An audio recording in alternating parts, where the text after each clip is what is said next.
Hello and welcome to this session on user education goals, objectives, techniques and methods.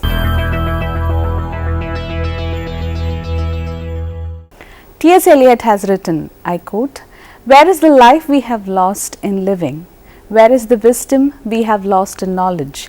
And where is the knowledge we have lost in information?" End of quote.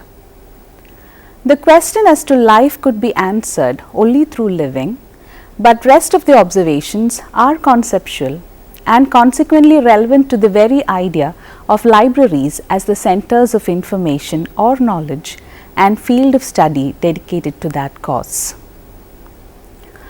Muse has defined user education as, I quote, "instruction given to readers to help them to make best use of the library." End of quote.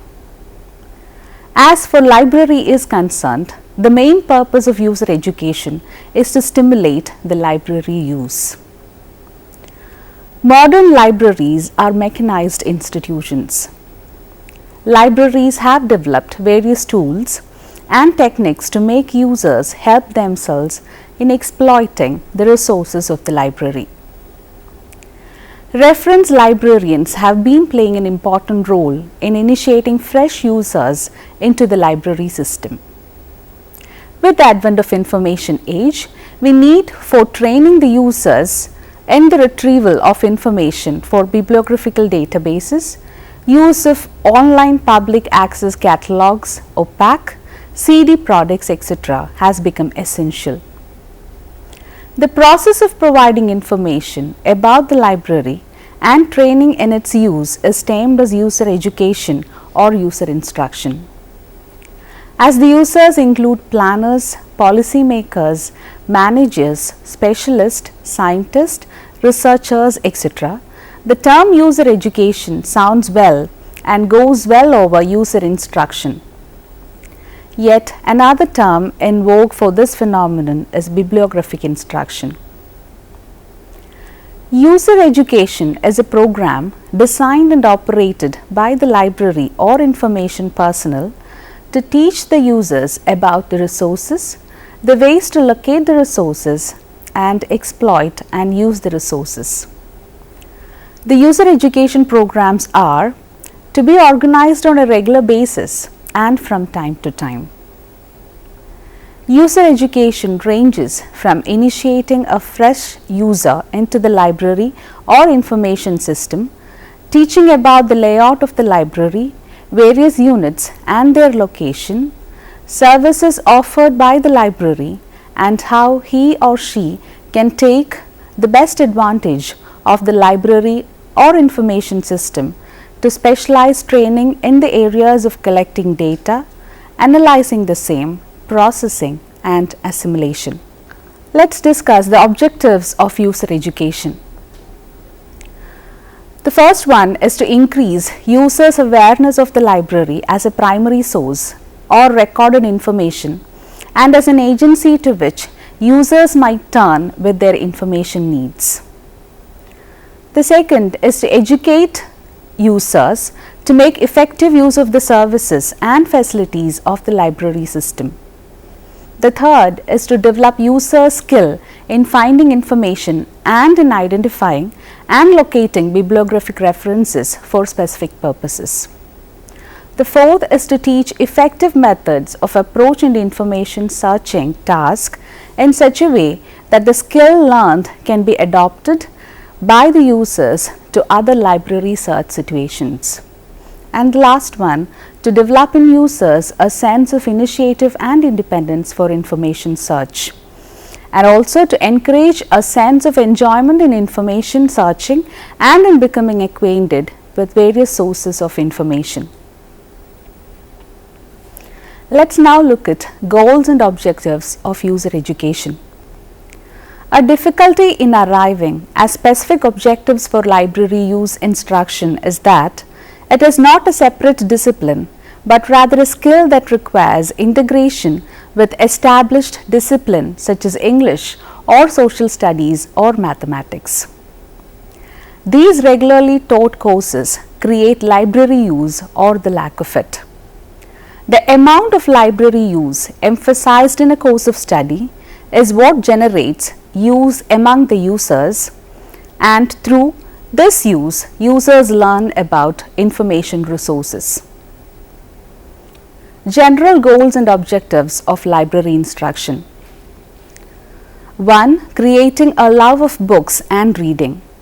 2. Integrating the library in the school program so that the work of the classroom is enriched and made increasingly vital. 3. Equipping the users with an understanding of the use of books as tools. 4. Aiding the users in building attributes of good citizenship through the use of the library. And 5. Developing responsibility and good work habits through library service contributed by users. Psychological approach in user education. Professor Jesse Binwall narrates the objectives of user education through psychological approach in the following way. One major set of distinctions is that between cognitive, affective and psychomotor objectives. Cognitive objectives deal with processes like knowing, recognizing, thinking, conceiving, judging and reasoning, while affective objectives deal with feeling, emotion, attitude, appreciation, valuing, etc. As for example, the pleasure involved in making use of library resources in order to find information. Psychomotor objectives deals with skilled way of moving, such as the use of a computer terminal. Let's now look at cognitive objectives. Cognitive objectives have been classified in the following 6 major areas. Number 1, knowledge. The ability to remember or recall or recognize ideas, facts, etc. Number 2, comprehension. The ability to receive what is being communicated and make use of it. Number 3, application. The ability to use abstractions, rules, principles, ideas and methods in particular and concrete situations. Analysis. The ability to break down some communication into its constituent elements or parts. The next is synthesis, the ability to work with pieces, parts, elements, etc. and combine or put them together in some way and to form a whole or constitute a new pattern or structure. The next is evaluation, the ability to make quantitative and qualitative judgment about the extent to which materials and methods satisfy criteria. Let's now look at affective objectives. The underlying dimension in the affective domain is one of inner growth that takes place as a user becomes aware of and then adopts the attitudes, principles, codes and sanctions that support his value judgments and guide his conduct.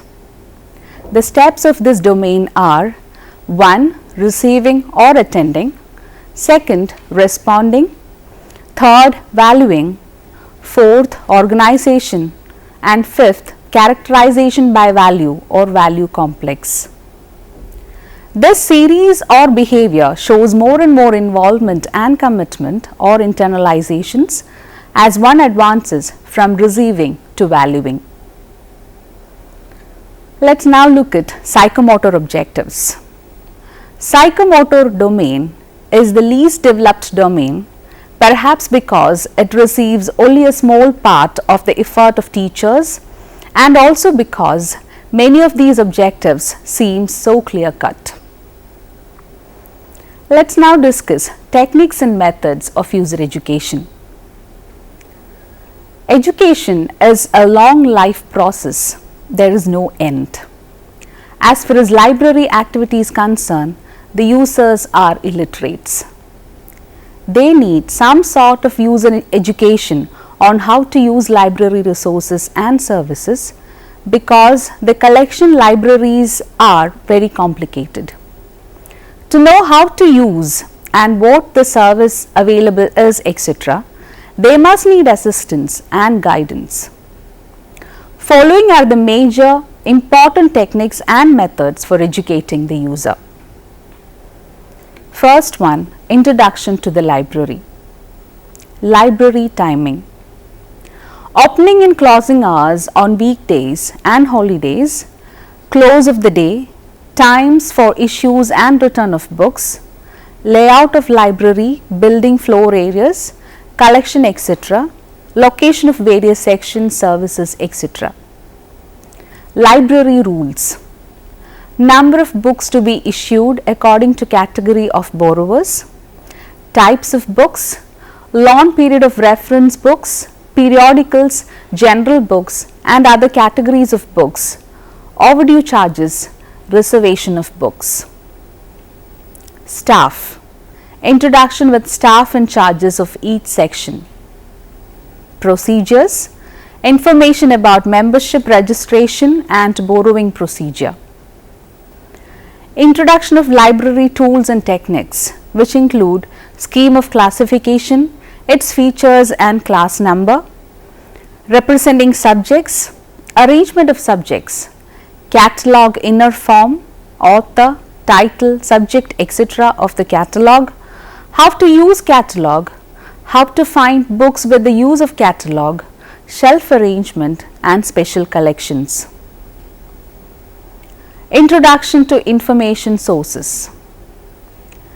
It includes type of reference books and information contained in this. For example, dictionary, encyclopedia, directory of quotations, bibliographical dictionaries, gazetteers, almanacs, subject encyclopedia, subject biography, abstract, indexes, several publications, demographic sources, standards, primary and secondary information sources, use of non-traditional sources. The next is library orientation. It is an introduction to library building, card catalog and some basic reference materials.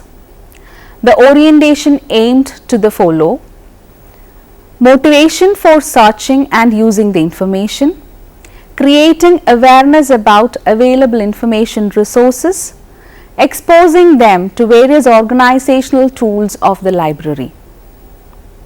The next is library instruction. It teaches the users how to use the indexes, bibliographic tools, abstracts and other reference materials. This method often gives instructions to the researchers in their field to get specific information resources. The aims are as follows: provide specific instructions to how to use and understand specific information system, information sources and tools. The next is bibliographic instruction. Normally, it is difficult to use the bibliographic tools because of their organizational pattern.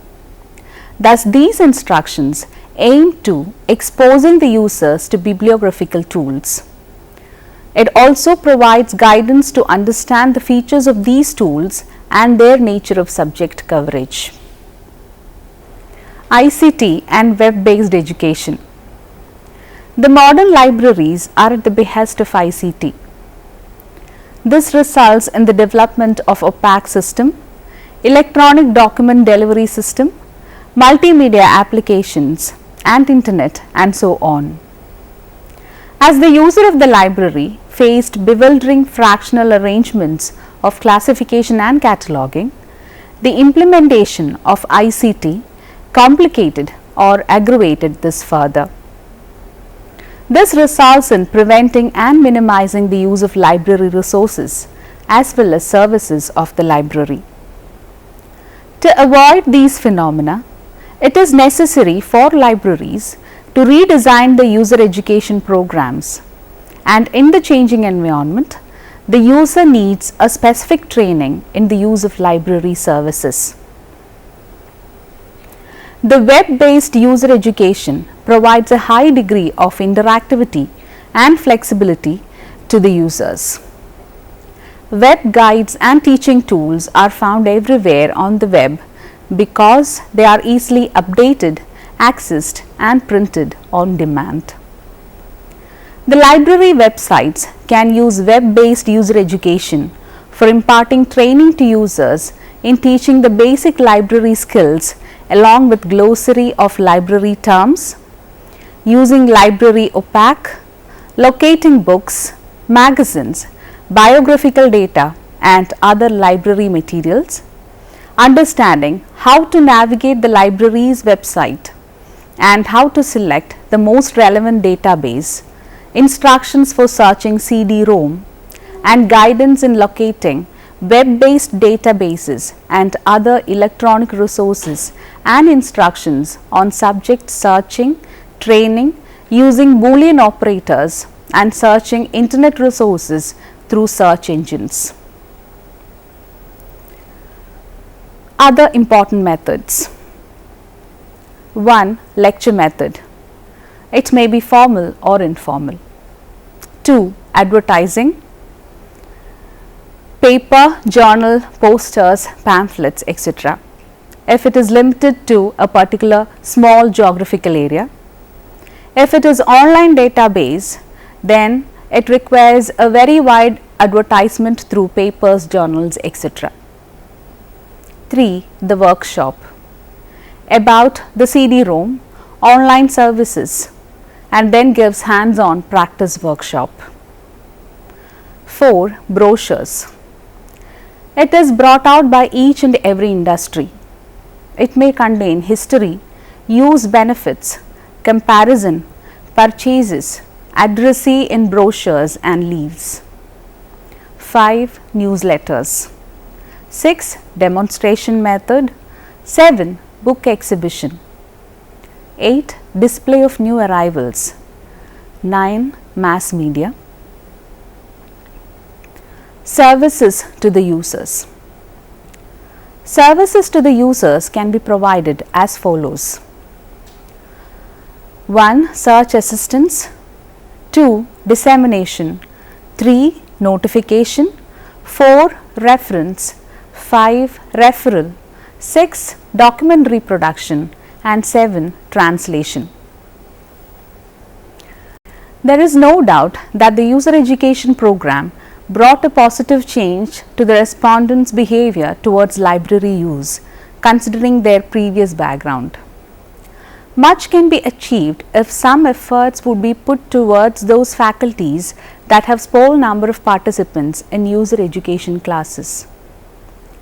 The librarians are responsible for leading user education development or in important positions to contribute to user education development programs.